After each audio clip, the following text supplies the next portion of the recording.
Maka yang harus teman-teman lakukan adalah jangan cari jawaban. Kenapa? Jawaban itu tak perlu dicari, dia akan datang dengan sendirinya jika analisa teman-teman itu benar. Hai teman-teman, hari ini kita akan mempelajari structure untuk TOEFL. Nah, di dalam structure TOEFL di sini nanti soalnya dibagi dua. Ada yang part A, di mana teman-teman itu wajib mencari di mana opsi yang benar, yang sesuai atau yang cocok untuk si soal tersebut. Itu part A. Dan yang kedua adalah part B, di mana teman-teman harus mencari opsi mana yang sekiranya salah atau tidak sesuai atau bahkan tidak cocok dalam kalimat tersebut. Jadi modelnya nanti ada beberapa kata yang dikasih garis bawah dan disitulah ada kata yang tidak sesuai menurut kalimat atau tidak sesuai dalam kalimat tersebut. Nah, sekarang kita masuk dulu ke part A, kita fokuskan dulu ke part A, di mana nanti di dalam part A ini ada dua tipe soal. Yang pertama ada soal dengan titik-titik yang berada di depan banget, dan yang kedua ada soal dengan tipe titik-titik yang berada di tengah atau yang ada di belakang. Nanti kita akan bahas secara mendetail satu persatu, dan sekarang kita mulai dari tipe soal dengan titik-titik yang berada di depan dulu, gitu ya.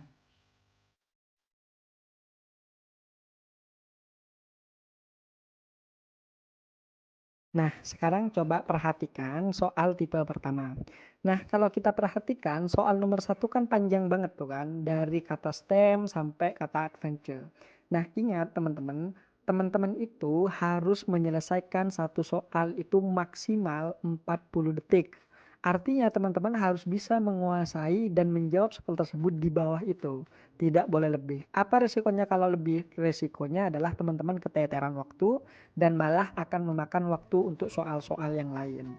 Dan 40 detik itu kalau kita baca soal aja itu sudah 40 detik teman-teman. Makanya bagaimana caranya kita itu menganalisa dan mendapatkan jawaban sebelum 40 detik. Gimana tuh caranya?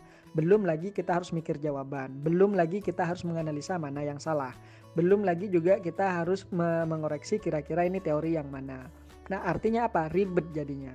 Makanya hari ini kita akan belajar tips dan trik bagaimana cara menjawab soal TOEFL dalam beberapa detik aja. Kalau teman-teman bisa menguasai nanti.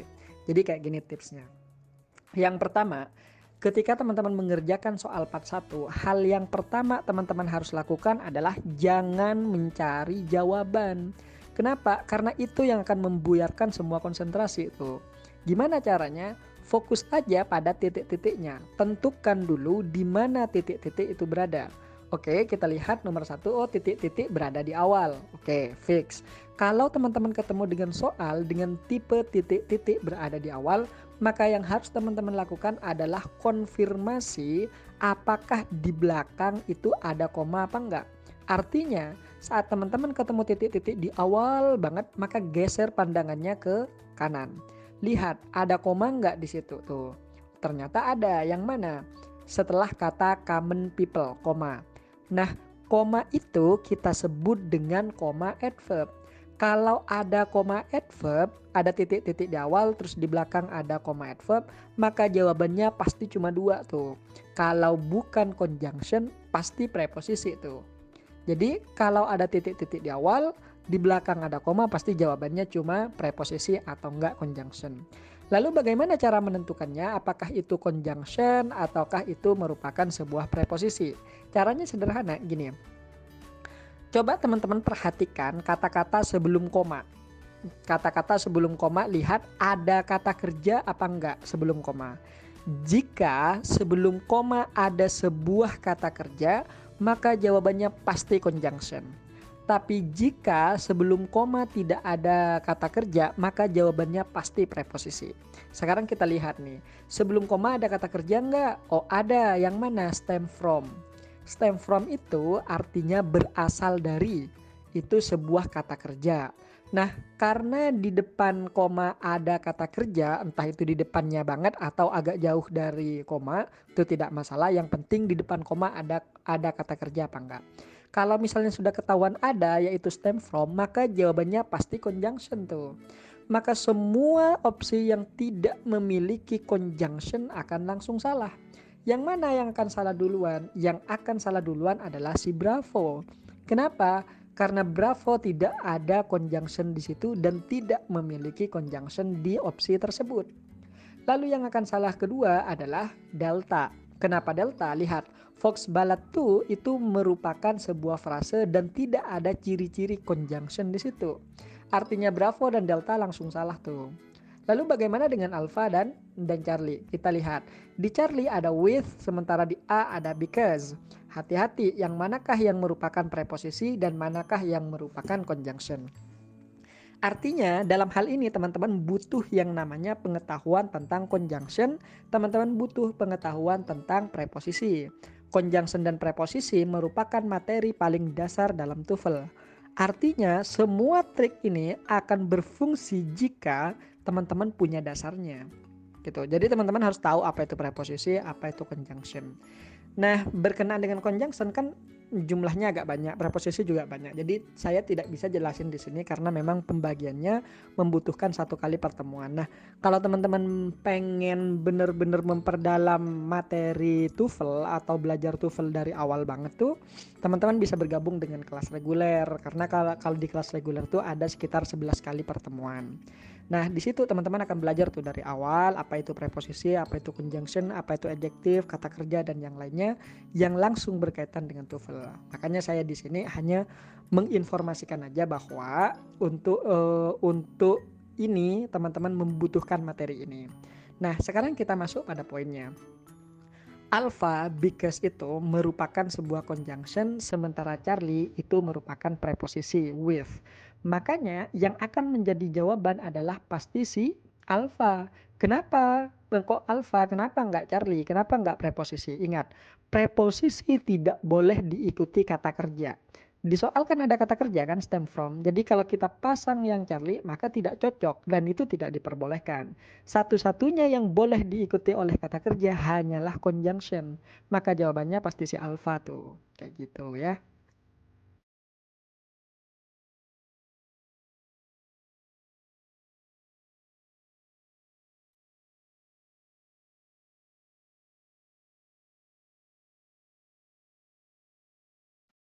Nah, sekarang coba perhatikan soal tipe kedua ini.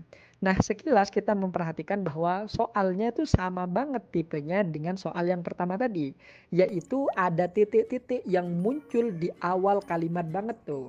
Maka yang harus teman-teman lakukan adalah jangan cari jawaban. Kenapa? Jawaban itu tak perlu dicari, dia akan datang dengan sendirinya jika analisa teman-teman itu benar. Langkah-langkah teman-teman itu jika benar, maka jawaban akan muncul sendiri. Jadi buang pikiran tentang ketika melihat soal mana nih jawabannya nih, jangan. Itu buang dulu tuh pikiran itu. Karena itu yang membuat kalian itu tersesat itu. Gimana caranya? Ikuti aja semua stepnya. Ketika semua step teman-teman dan tips and trick yang tadi teman-teman lakukan, maka dengan sendirinya soal itu akan jawaban itu akan muncul. Yang pertama kita lihat, oh ada titik-titik nih di awal. Oke, kalau titik-titiknya sudah ketahuan bahwa dia ada di awal, maka yang harus teman-teman lakukan adalah coba geser pandangannya ke arah kanan, lihat ada koma apa enggak tuh di belakang. Oh ada, yang mana? Setelah kata low. Oke, maka jawabannya kan pasti dua tuh. Yang pertama preposisi dan yang kedua adalah conjunction. Gitu kan? Sekarang kita konfirmasi ulang, apakah ada kata kerja sebelum koma adverb tersebut? Oh ternyata ada, yang mana? Is. Maka kalau sudah ada satu kata kerja di situ, maka jawabannya itu pasti conjunction. Tinggal lihat, oh ada kata kerja, berarti jawabannya adalah conjunction. Oh ternyata tidak ada kata kerja, berarti jawabannya preposisi. Karena sebelum koma adverb di sini sudah ada is, maka jawabannya pasti conjunction. Secara otomatis semua yang bukan conjunction akan langsung salah tuh. Yang mana? Charlie Delta salah. Kenapa? Karena Charlie dan Delta itu merupakan sebuah preposisi. Lagi-lagi teman-teman itu membutuhkan yang namanya pengetahuan tentang preposisi. Apa itu preposisi dan apa aja pembagiannya dan apa saja yang masuk pada preposisi. Itu penting banget untuk diketahui. Tanpa teman-teman mengetahui bahwa yang ini conjunction, ini preposisi, udah nggak akan efektif tuh trik yang tadi itu. Makanya di sini saya kasih tahu bahwa untuk definisinya, untuk pembagiannya saya nggak bisa ngasih tahu terlalu banyak gitu. Yang pertama yaitu preposisi itu adalah kata depan. Artinya kata yang sering berada di depan noun atau kata yang sering berada di depan noun phrase. Artinya semua preposisi itu pasti diikuti sebuah kata benda. Makanya kalau misalnya setelah kata-kata tersebut ada kata kerja, tidak mungkin jawabannya preposisi. Karena preposisi tidak pernah boleh diikuti kata kerja. Kayak gitu teman-teman. Lalu apa yang boleh diikuti kata kerja? Yaitu conjunction. Maka yang akan menjadi opsi adalah bravo dan alpha. Sekarang pertanyaannya, alpha kan conjunction, bravo juga conjunction. Yang manakah yang akan jadi jawaban kalau sama-sama conjunction? Nah, maka di sini teman-teman juga memerlukan pengetahuan tentang conjunction. Ingat, conjunction itu ada 3. Yang pertama, conjunction untuk adjective, conjunction untuk noun, conjunction untuk adverbial clause. Jadi ada 3 dan itu butuh 1 kali pertemuan. Biasanya kalau di kelas reguler kita ajarkan ini di pertemuan pertama. Kenapa? Karena ini hal yang paling fundamental untuk dikuasai untuk lanjut dan menjadi bekal untuk menganalisa TOEFL di tingkat selanjutnya. Makanya kita itu biasanya akan berusaha untuk menggodok teman-teman itu sampai mabuk dengan materi conjunction dan preposisi nantinya ketika masuk di situ tuh. Oke, singkat cerita bahwa di sini kan namanya di belakang itu kan namanya koma adverb. Artinya yang pasti menjadi conjunction di depan itu pastilah conjunction adverbial clause. Sekarang kita tahu yang manakah alpha apa bravo nih yang merupakan conjunction adverbial clause. Nah, jawabannya adalah si alpha. Alpha itu atau although itu merupakan conjunction milik adverbial clause. Kok tahu? Ya ada pembagiannya. Makanya saya biasanya kan saya letakkan tuh di modul. Untuk yang conjunction yang masuk adjective clause apa saja, yang masuk noun clause apa saja, adverbial clause yang mana saja, dan bagaimana cara membedakan ketiga-tiganya. Sementara yang bravo ini jelas, bravo ini why, itu merupakan conjunction milik adjective clause dan juga conjunction milik noun clause. Kalau dia conjunction adjective clause, maka dia tidak bisa membentuk yang namanya koma adverb di belakang. Kenapa? Karena hanya adverb yang mampu memicu munculnya koma di belakang. Sementara adjektif atau conjunction milik noun clause tidak bisa memicu yang namanya koma adverb. Otomatis bravo akan langsung salah dan jawabannya pastilah yang alpha. Kayak gitu teman-teman ya. Jadi benar-benar teman-teman itu harus belajar yang namanya apa itu conjunction, pembagiannya apa dan bagaimana cara membedakannya dengan preposisi gitu ya.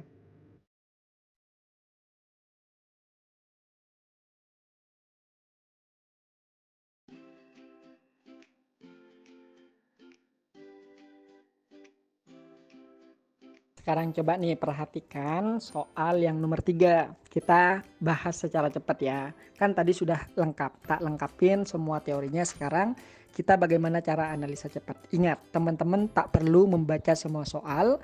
Cukup teman-teman lihat titik-titik ada di mana. Oh, ternyata titik-titik berada di depan. Oke.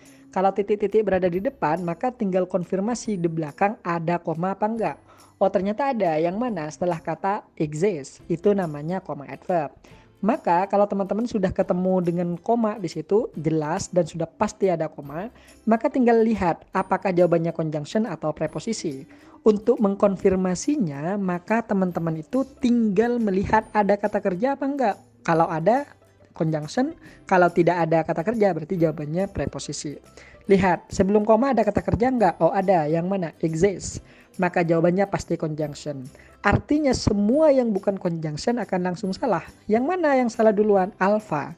Kenapa alpha? Karena alpha itu even itu merupakan sebuah adverb, bukanlah sebuah conjunction. Bravo Charlie Delta itu merupakan sebuah conjunction. Oke, karena sudah conjunction gimana nih caranya membedakan dan gimana caranya menentukan bahwa ini jawabannya dan itu bukan jawabannya misalnya. Maka di sini coba kita perhatikan, di sini teman-teman membutuhkan yang namanya pengetahuan tentang jenis-jenis conjunction. Oh, lihat di belakang ada koma adverb, berarti pemicunya adalah conjunction adverbial clause. Tinggal lihat yang manakah di antara Bravo Charlie Delta yang merupakan conjunction adverbial clause. Jawabannya yang Charlie.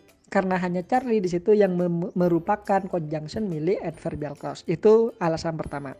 Yang kedua, kenapa Bravo dan Charlie dan Delta salah? Jawabannya karena kayak gini. But dan so itu merupakan fun boys, conjunction fun boys. Apa itu conjunction fun boys? Conjunction fun boys itu merupakan semi conjunction.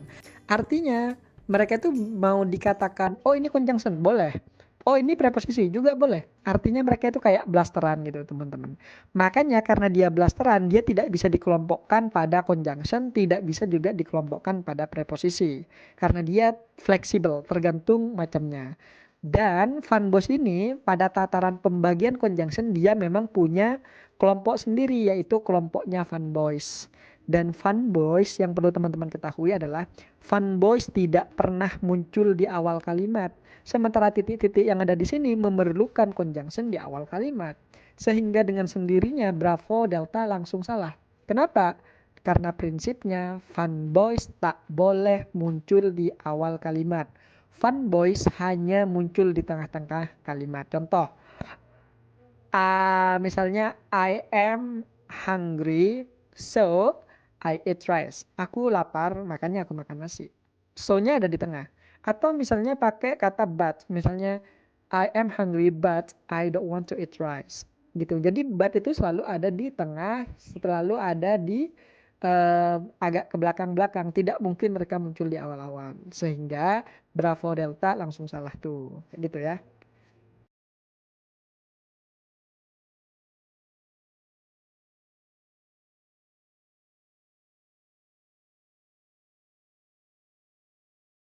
Oke, sekarang bagaimana kalau misalnya titik-titik berada di tengah?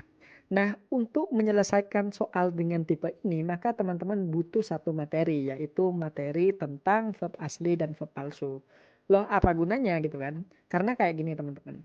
Kalau ada titik-titik berada di tengah, maka kemungkinan terbesar yang akan menjadi masalah adalah verb asli dan verb palsunya.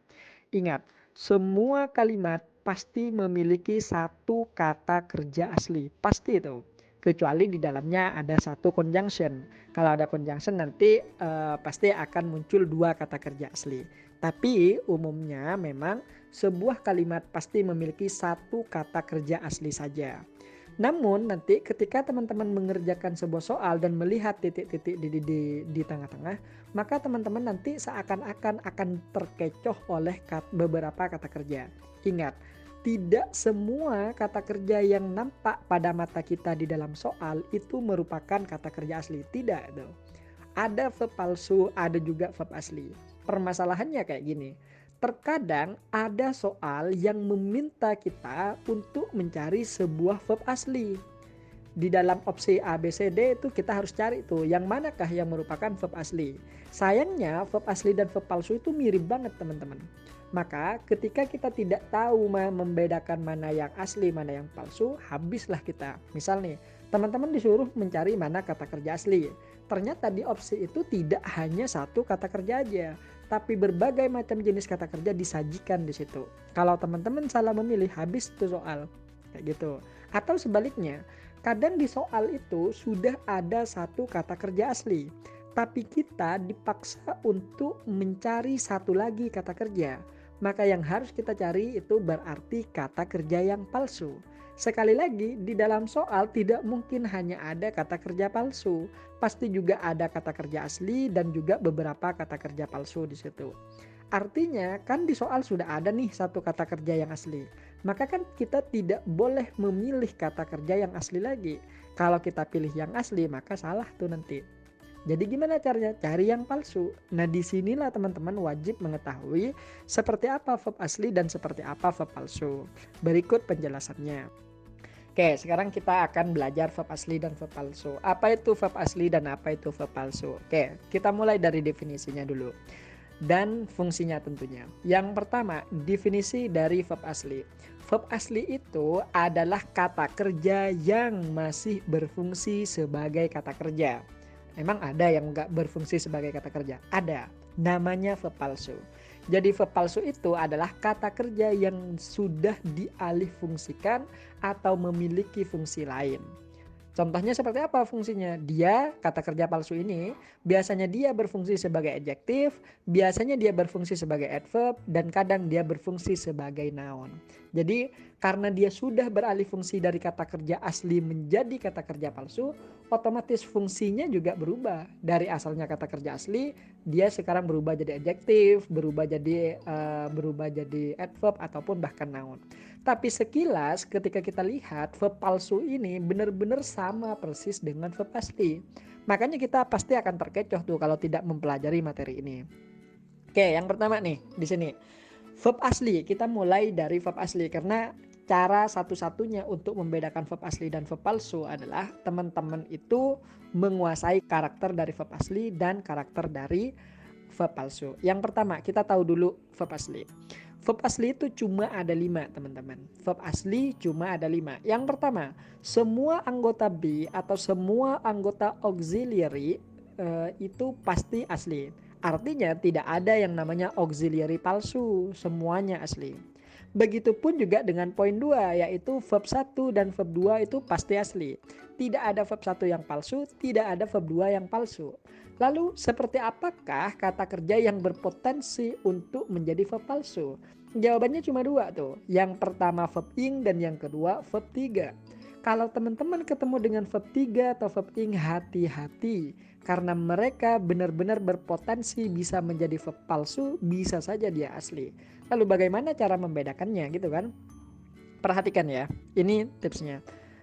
Verb 3 yang asli dan verb ing yang asli selalu bersama auxiliary di dekatnya. Perhatikan poin 3 dan poin 4, verb 3. Verb 3 yang asli selalu bersama dengan have, has, ataupun had. Sementara yang satunya dia itu juga kadang bersama is, am, are, was, were. Jadi kalau teman-teman ketemu dengan sebuah verb 3, di depannya ada have, has, was, were, dan yang lainnya, maka verb 3 tersebut pasti asli itu. Sementara kalau kita nih teman-teman ketemu dengan sebuah verb 3, tiba-tiba dia nongol sendirian, tidak didahului oleh is, am, are, ataupun have, has, maka pasti dia itu merupakan verb palsu. Artinya verb asli itu selalu berpasangan dengan auxiliary, sementara verb palsu itu pasti dia selalu sendirian tuh, jomblo. Jadi makanya mudah diketahui sebenarnya kalau sudah tahu materinya. Oh, ada verb ing yang muncul tiba-tiba dan sendirian, palsu. Oh, ada verb 3 yang muncul sendirian juga, palsu juga. Oh, ada verb ing yang muncul tapi di depannya ada ismr, berarti asli. Kayak gitu teman-teman ya. Sekarang coba perhatikan contoh berikut.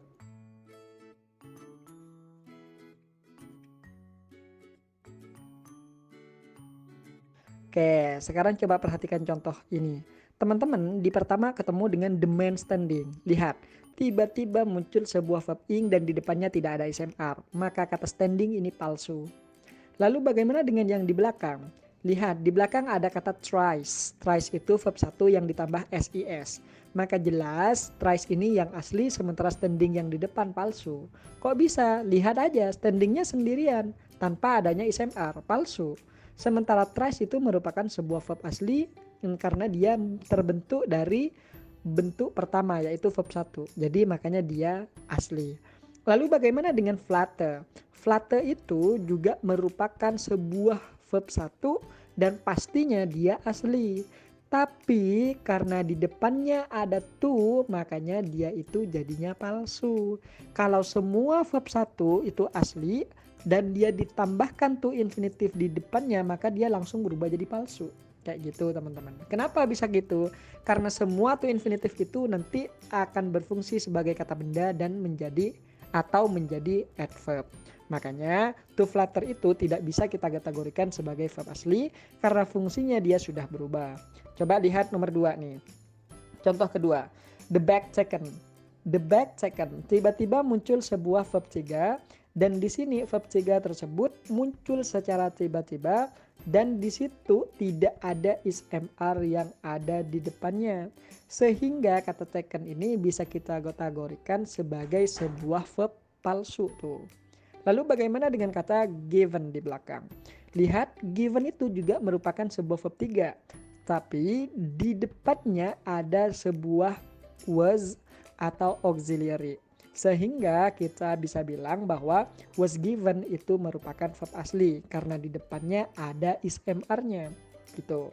Seperti halnya dengan visiting dan beaten by di poin 3 dan 4. Mereka langsung ketahuan bahwa mereka palsu tuh. Kenapa? Karena mereka berdua muncul tiba-tiba tanpa adanya have, has, ataupun has, ataupun is mr di depannya.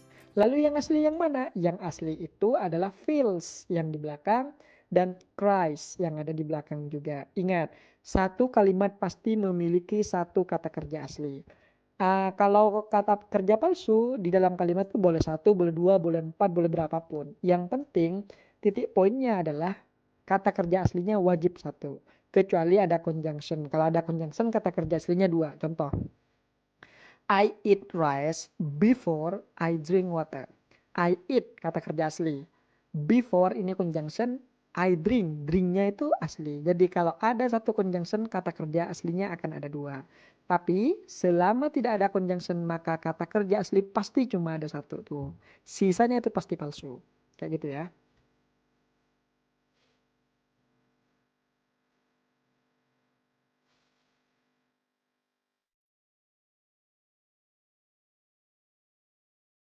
Nah, sekarang coba perhatikan soal nomor satu dengan titik-titik yang berada di tengah.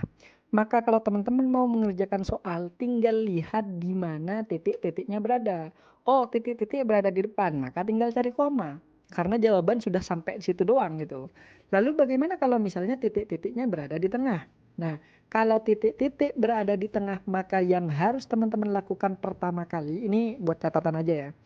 Yang pertama yang harus dilakukan adalah lihat ada di mana titik-titiknya. Oke, titik-titik berada di tengah. Oke, fine.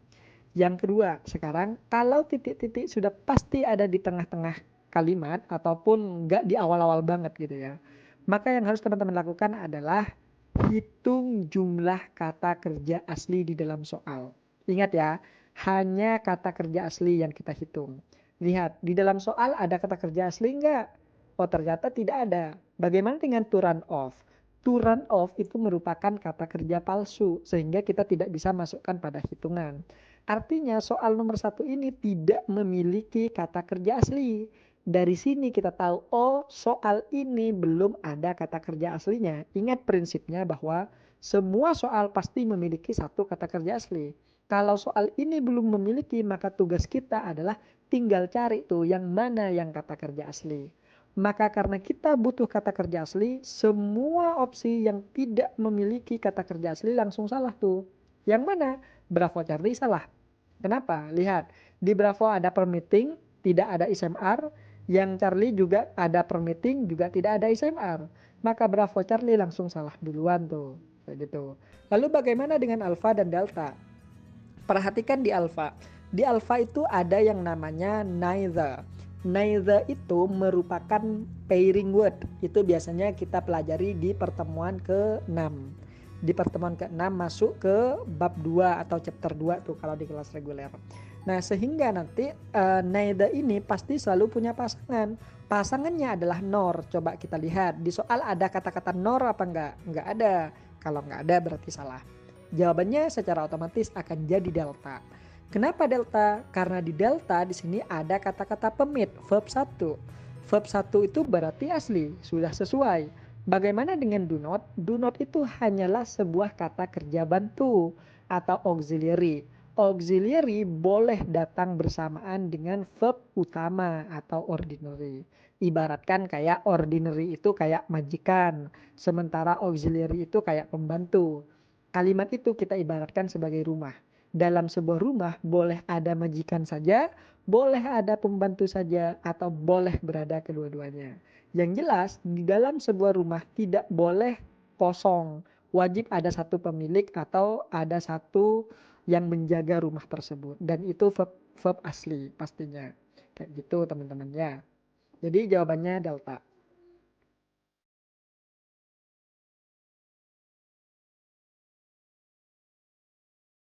Nah, perhatikan soal nomor 2. Teman-teman ketemu dengan titik-titik yang berada di tengah lagi nih.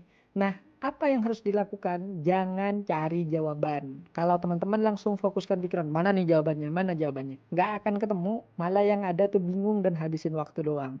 Karena kenapa? Karena otak itu tertekan untuk berusaha mencari jawaban yang benar. Sementara jawaban yang benar pasti akan muncul jika teman-teman itu mampu melakukan step-step dengan benar tuh. Beneran nih, coba aja nih teman-teman ya. Kita tidak usah mikirin jawaban yang mana dulu yang benar nih. Fokus aja pada step-stepnya. Yang pertama, karena titik-titik sudah ada di tengah, maka yang harus kita lakukan adalah hitung jumlah kata kerja asli. Yang pertama teman-teman sudah ketemu nih langsung dengan kata is. Artinya di soal sudah ada satu kata kerja asli. Kalau di soal sudah ada satu kata kerja asli, pertanyaannya apakah kita membutuhkan kata kerja asli lainnya? Jawabannya tidak. Kenapa? Karena umumnya semua soal hanya membutuhkan satu kata kerja asli. Kecuali ada conjunction. Ada conjunction nggak di soal ini? Nggak ada. Kalau nggak ada, fix. Kita cuma butuh satu kata kerja asli. Artinya semua opsi yang memiliki kata kerja asli langsung salah tuh. Yang mana yang akan salah? Yang pertama Bravo karena ada Sims. Dan yang kedua Charlie Delta karena sama-sama ada is. Selesai. Bravo Charlie Delta salah. Sisanya apa? Alpha. Loh, bukannya alpha ada kata seemingly. Seemingly itu berakhiran ly itu merupakan adverb. Sementara endless berakhiran less di belakang itu pasti adjektif.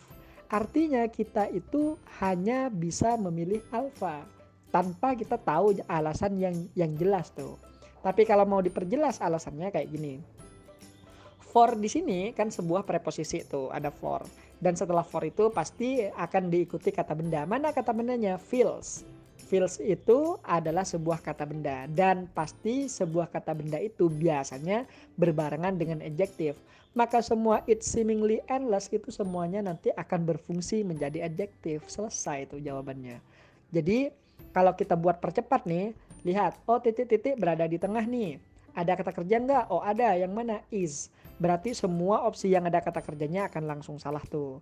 Bravo Charlie Delta, salah. Jawabannya Alpha. Artinya cuma 5 detik kita selesai tuh jawab. Kayak gitu teman-teman ya.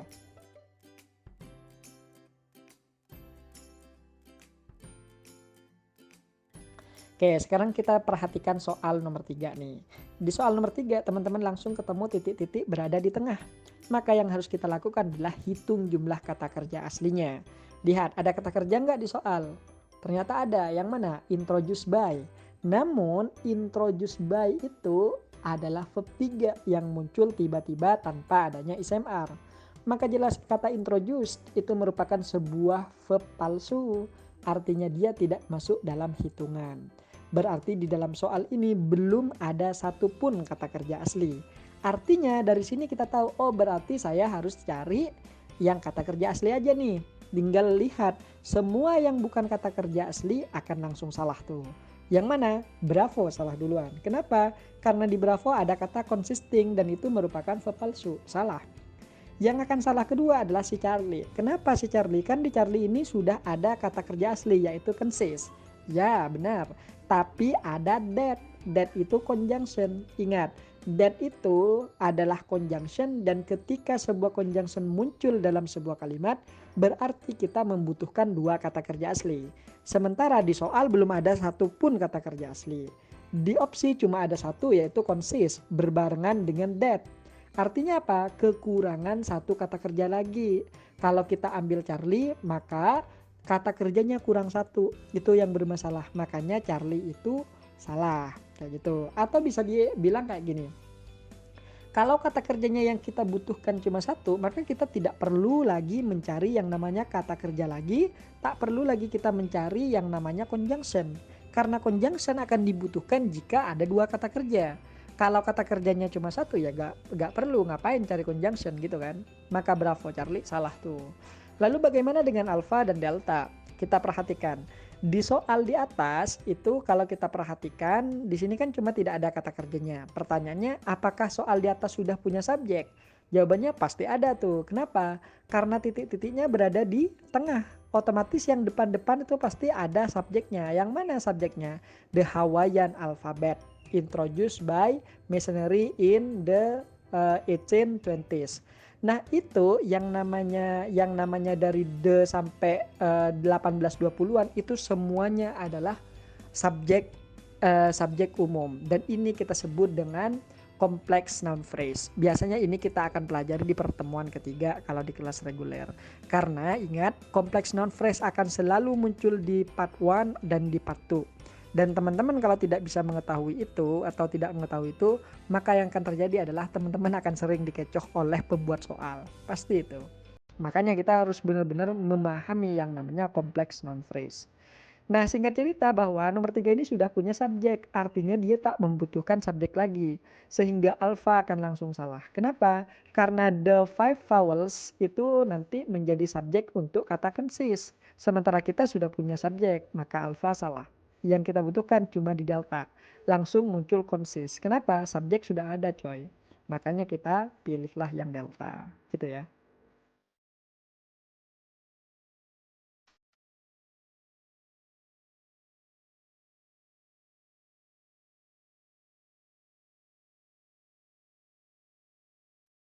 Oke, jadi hari ini kita akan membahas soal part B.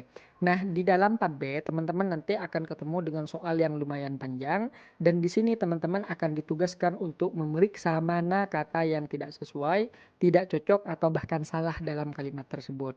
Artinya, teman-teman itu akan selalu diminta untuk menganalisa dan menemukan mana yang error.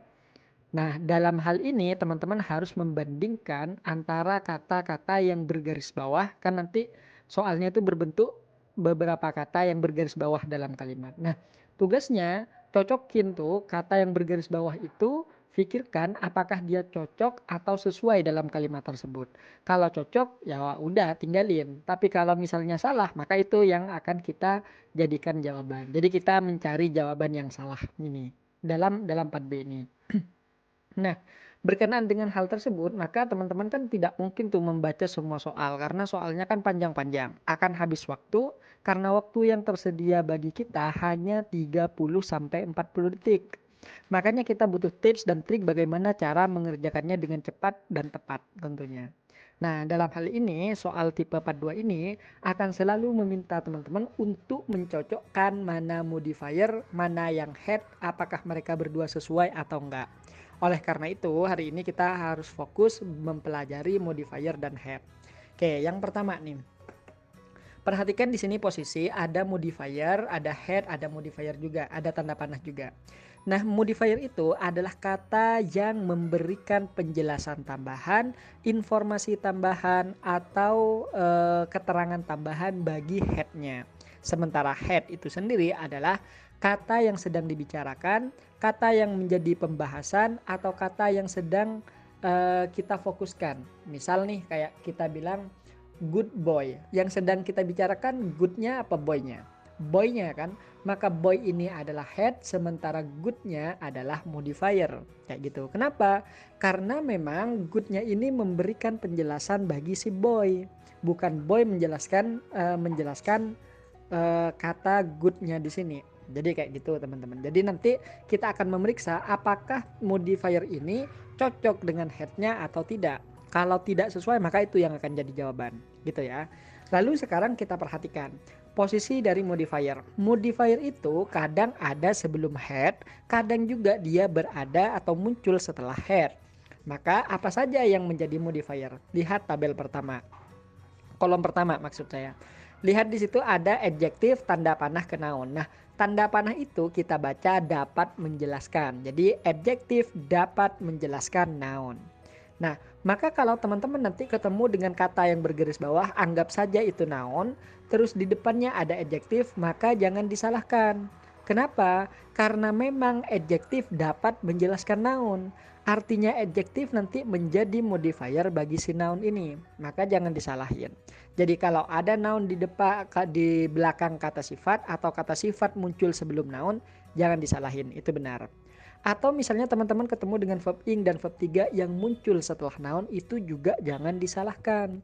Kenapa? Karena memang verb ing dan verb 3 yang muncul tiba-tiba atau verb palsu ini nantinya akan berfungsi menjadi adjektif dan memberikan penjelasan bagi noun. Gitu. Karena kadang kayak gini teman-teman. kadang tuh kita berpikir bahwa kok bisa tiba-tiba verb ing atau verb 3 muncul, kan harusnya harus ada ISMR. Nah iya, tapi itu teori dasar untuk teman-teman, ini teori advance. Sehingga nanti teman-teman akan dikenalkan dengan yang namanya metode reducing, metode ellipsis, metode abridgment, dan metode omitting. Disinilah tingkat advance dari grammar. Sehingga nanti kita tidak masalah tidak menggunakan ISMR, tapi langsung menggunakan verb ing dan verb 3 dengan catatan verb ing dan verb 3 tersebut kita fungsikan sebagai adjektiva atau adjektif. Makanya nanti kalau tiba-tiba teman-teman nemu noun, terus ada verb diikuti verb ing, jangan disalahin, itu sudah benar kayak gitu. Gitu ya. Yang kedua sekarang, kalau misalnya nanti teman-teman ketemu dengan verb, adjektif, ataupun adverb, dan di depannya ada adverb, maka jangan disalahin. Kenapa? Karena adverb dapat menjelaskan verb, adjektif, dan adverb itu sendiri. Nah, adverb ini kadang muncul di depannya verb, kadang juga dia muncul di belakangnya. Begitupun juga dengan adjektif. Jadi jangan salahin apabila ada adverb di depan adjektif, di depan verb, ataupun di depan adverb lainnya. Itu pasti sudah benar. Kayak gitu ya. Nah, itu cara kita itu nanti menganalisa apakah kata yang bergaris bawah tersebut salah atau enggak. Jadi tinggal cocokin aja pada si tabel gitu ya.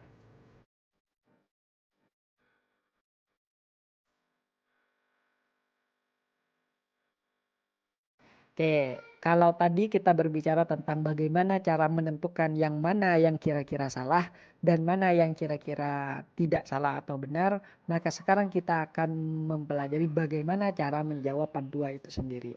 Yang pertama adalah yang harus teman-teman lakukan adalah jangan baca soal tersebut.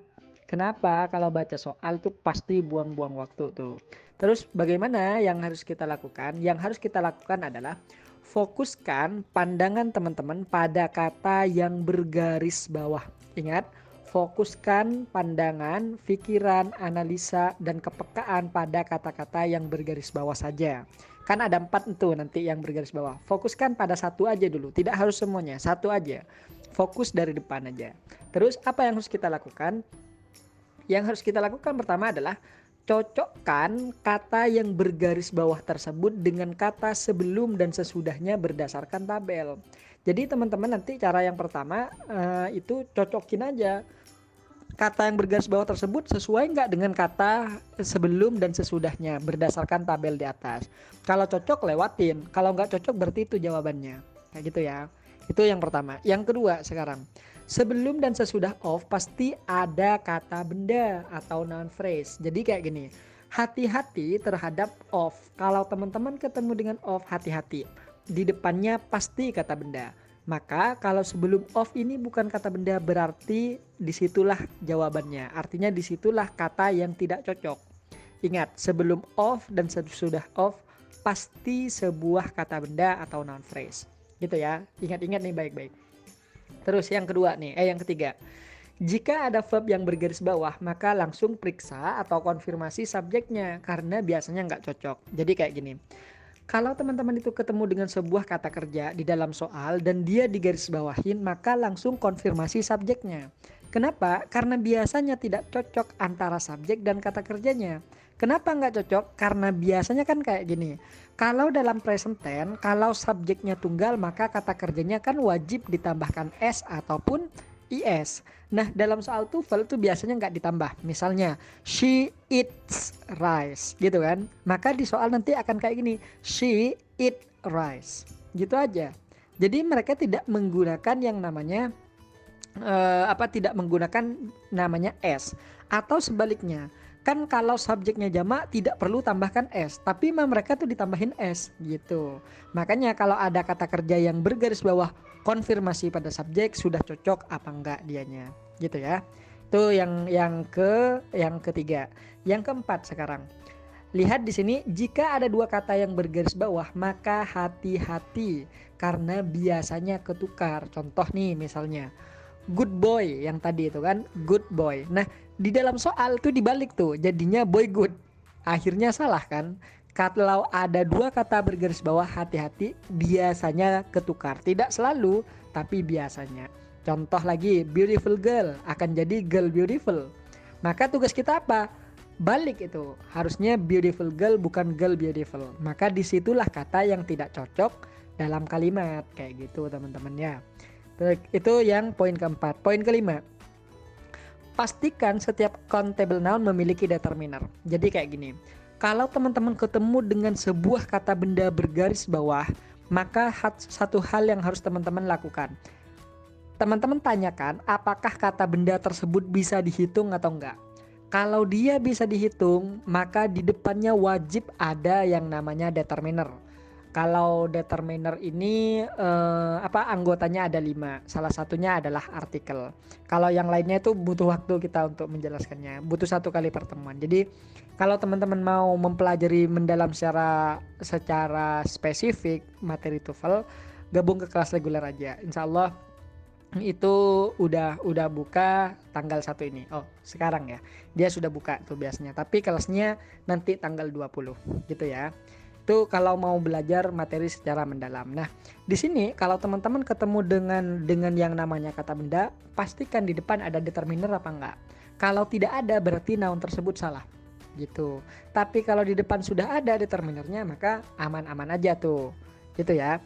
Itu poin ke-5. Poin ke-6. Sekarang hati-hati terhadap modifier yang berupa noun, karena noun atau noun yang menjelaskan noun. Kenapa? Karena kan biasanya yang menjadi modifier itu paling utamanya adalah adjektif, bukan kata benda. Memang tidak salah, noun ketemu noun tidak salah. Contohnya bookstore. Aman saja. Kenapa? Karena memang kata book yang paling depan kan bookstore. Booknya itu memang tidak punya adjektif. Tapi kalau teman-teman ketemu dengan kata-kata seperti heat, temperature, heat itu adalah kata benda dari kata hot. Maka selama dia memiliki adjektif, pakai adjektifnya dulu, jangan pakai kata bendanya dulu. Makanya saya bilang, kalau teman-teman ketemu dengan sebuah kata benda, ada 2 kata benda yang bersamaan atau yang kita sebut dengan noun adjunct, maka hati-hati, terutama pada modifiernya, karena biasanya dia harus diganti menjadi adjektif. Kayak gitu ya. Dan yang terakhir di sini adalah jika ada adjektif yang muncul setelah verb, maka kemungkinan besar dia salah. Kenapa salah? Karena yang bisa menjelaskan verb hanyalah adverb, bukan adjektif. Jadi selalu hati-hati terhadap hal ini.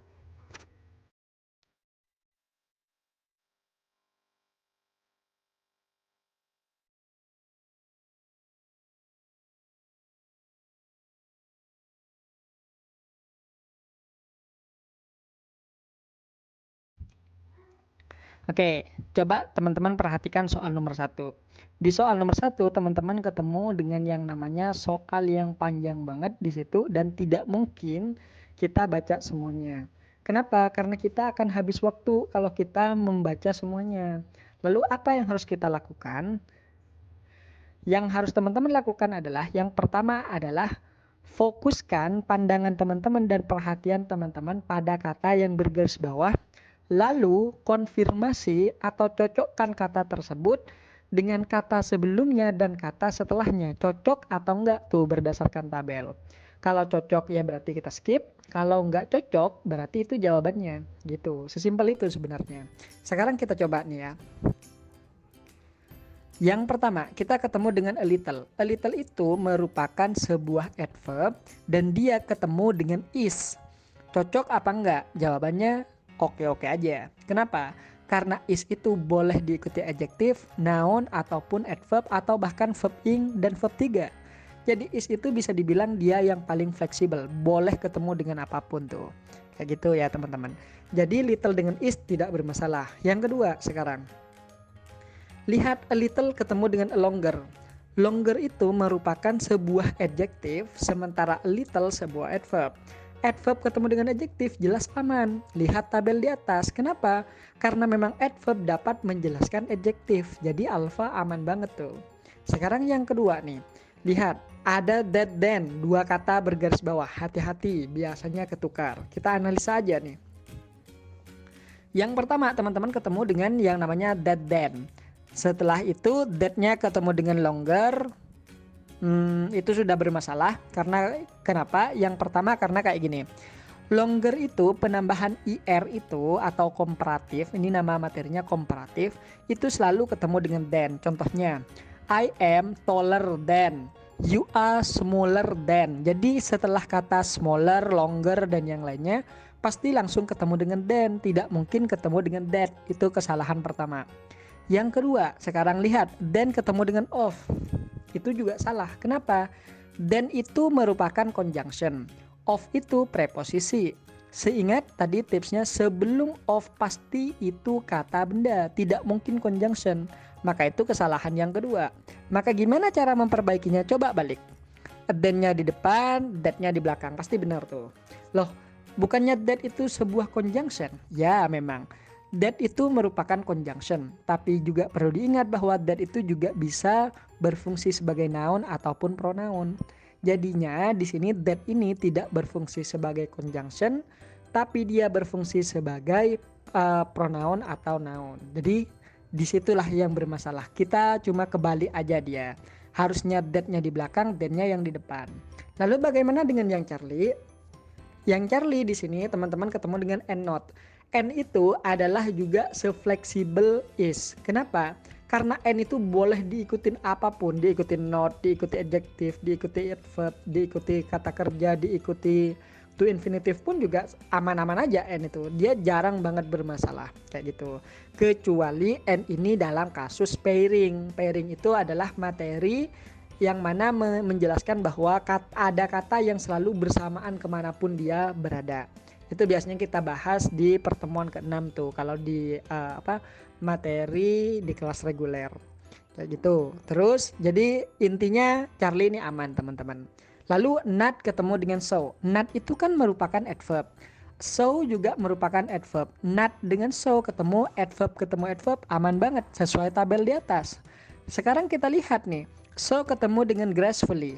Gracefully itu merupakan adverb karena adanya ly di belakang. Maka so ketemu dengan gracefully aman banget karena so adverb, gracefully juga adverb, aman. Sekarang yang terakhir nih, gracefully ketemu dengan curve, aman apa enggak? Jawabannya aman aja. Kenapa? Gracefully itu adverb, terus curve itu verb palsu atau verb asli, terserah itu. Maka gracefully ketemu dengan verb jelas aman banget karena adverb dapat menjelaskan verb. Maka yang bermasalah di sini cuma ada di Bravo doang. Harus kita tukar tuh, gitu ya.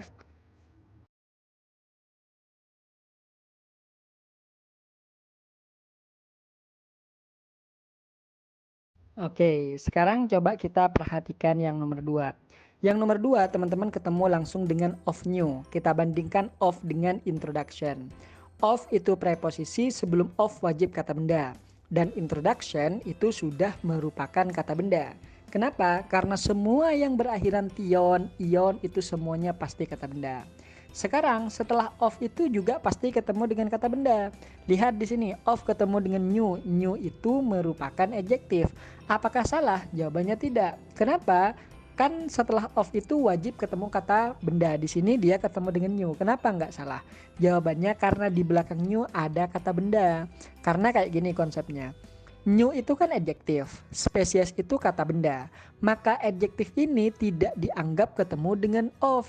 Tapi of ini dianggap ketemu langsung dengan new species. Ingat, adjektif itu pasti selalu nempel pada kata benda. Contoh, anak baik. Jadi baik itu tidak bisa dilihat karena dia sudah menyatu pada kata anak tersebut.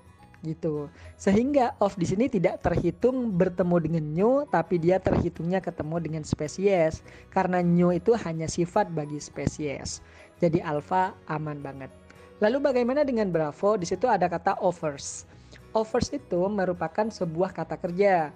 Kalau dia kata kerja, konfirmasi pada subjeknya. Mana subjeknya? Lihat. The introduction of bla bla bla bla bla bla sampai islands itu semuanya subjek. Kalau teman-teman ketemu dengan subjek yang panjang banget kayak gini, maka yang harus teman-teman lakukan adalah mencari subjek inti. Ini namanya complex noun phrase. Biasanya ini kita pelajari di pertemuan ketiga kalau di kelas reguler. Jadi complex noun phrase itu adalah noun phrase yang dimodifikasi. Dan komponen yang digunakan untuk memodifikasi itu ada 4. Salah satunya itu adalah preposisi. Dan 3 lainnya itu ada masih 3 lainnya dan itu harus dijelasin secara detail nanti untuk mengetahui urutan-urutannya. Makanya saya tidak bisa jelasin di sini karena waktunya kita terbatas. Yang penting teman-teman tahu bahwa salah satu penyusun dari kompleks noun phrase itu adalah si preposisi ini. Maka kalau teman-teman ketemu dengan subjek yang panjang, maka subjek intinya itu selalu di depan preposisi. Yang mana? Introduction. Itu subjek intinya. Berapa introductionnya? 1. Kalau 1, maka pasti dia kata kerjanya ditambahkan S dan oversnya sudah ditambah S. Maka alfa bravo aman banget tuh. Nah, terkadang kita kan kayak gini. Kita mengira bahwa di sini overs ini salah. Kenapa salah? Karena subjeknya jamak. Mana subjeknya? Islands. Nah, itu kesalahan kita. Padahal islands ini hanyalah subjek komponen dalam pembentukan kompleks noun phrase. Makanya kita tidak bisa melihat bahwa islands itu adalah subjek. Enggak, bukan subjek dia. Dia hanyalah komponen. Subjek intinya ada di introduction tunggal. Makanya kata kerjanya tambah S gitu ya. Terus yang Charlie nih. Yang Charlie teman-teman ketemu dengan kata responsively, ketemu dengan of, udah jelas tuh, itu yang salah tuh. Kenapa? Ingat prinsipnya yang tadi. Sebelum of wajib kata benda. Responsively berakhiran ly itu pasti adverb tuh. Makanya karena dia merupakan sebuah adverb, tidak mungkin dia akan menjadi jawaban. Nah, penjelasan tentang adverb ini biasanya kita jelasin di pertemuan ke-5 kayaknya. 5 atau 6. Karena komponen pembentuk adverb itu banyak teman-teman. Jadi kita harus benar-benar mempelajarinya, karena dengan hanya mengetahui adverb saja teman-teman itu bisa mendapatkan banyak jawaban loh. Serius nih. Kayak koma adverb yang kemarin tuh, itu kan sebenarnya dipicu oleh adanya adverb.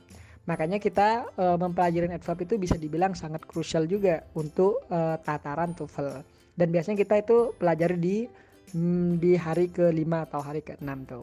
Gitu ya. Jadi yang jelas di sini Charlie-nya salah karena dia harus kata benda. Kata benda dari responsively apa? Response tulisannya.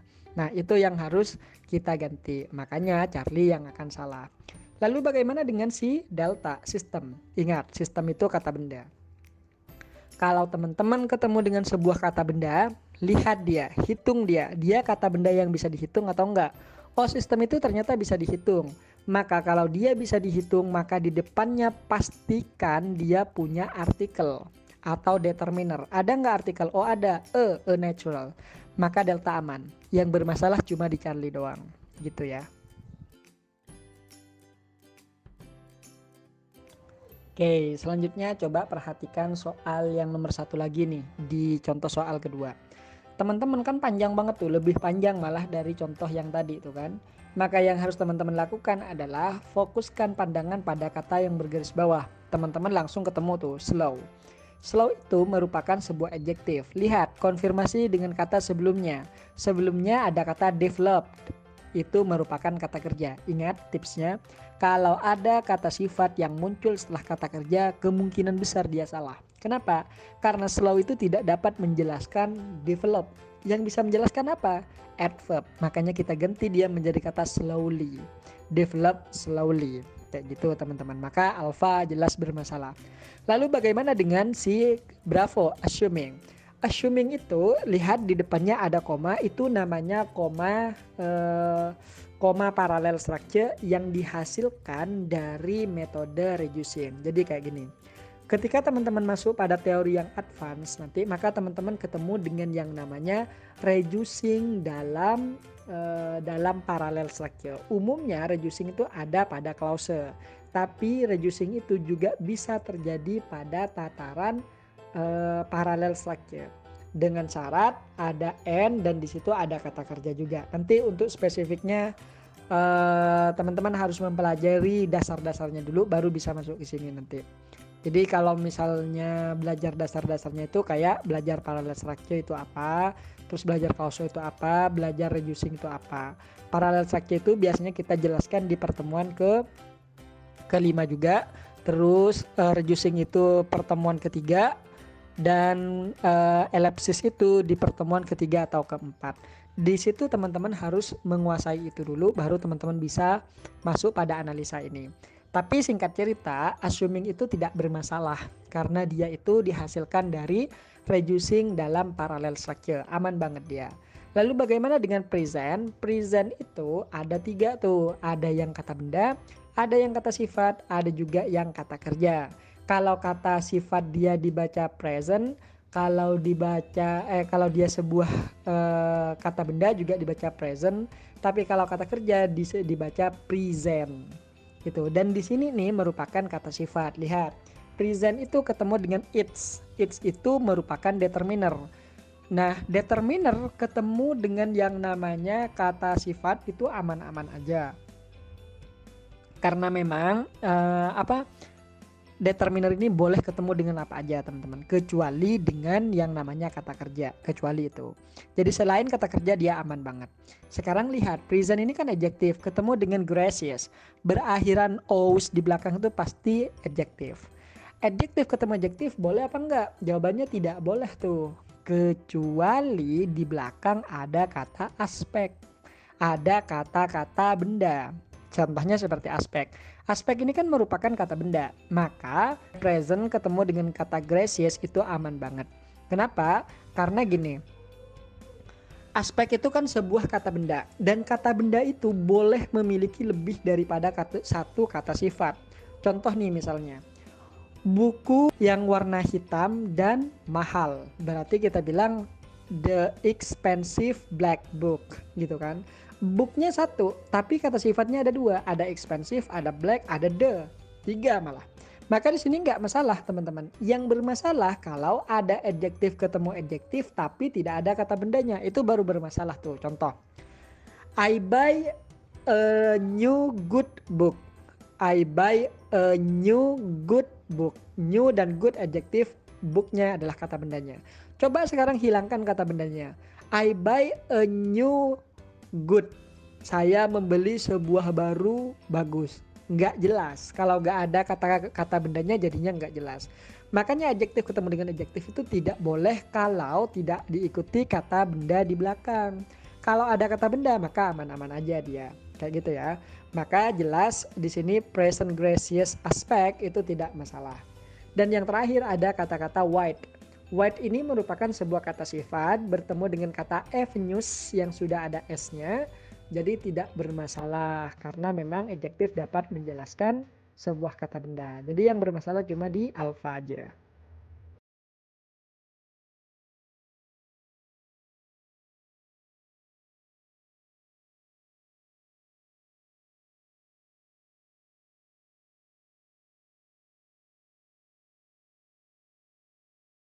Oke, yang terakhir teman-teman ketemu dengan yang namanya soal yang panjang juga.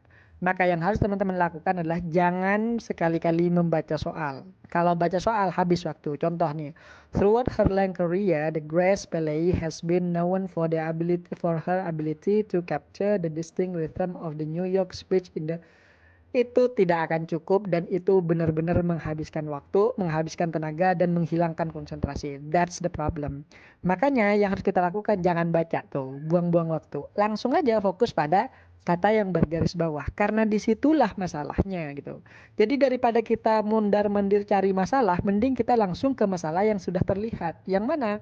Yang bergaris bawah. Di situ pasti letak masalahnya. Yang pertama di sini ketemu dengan kata length.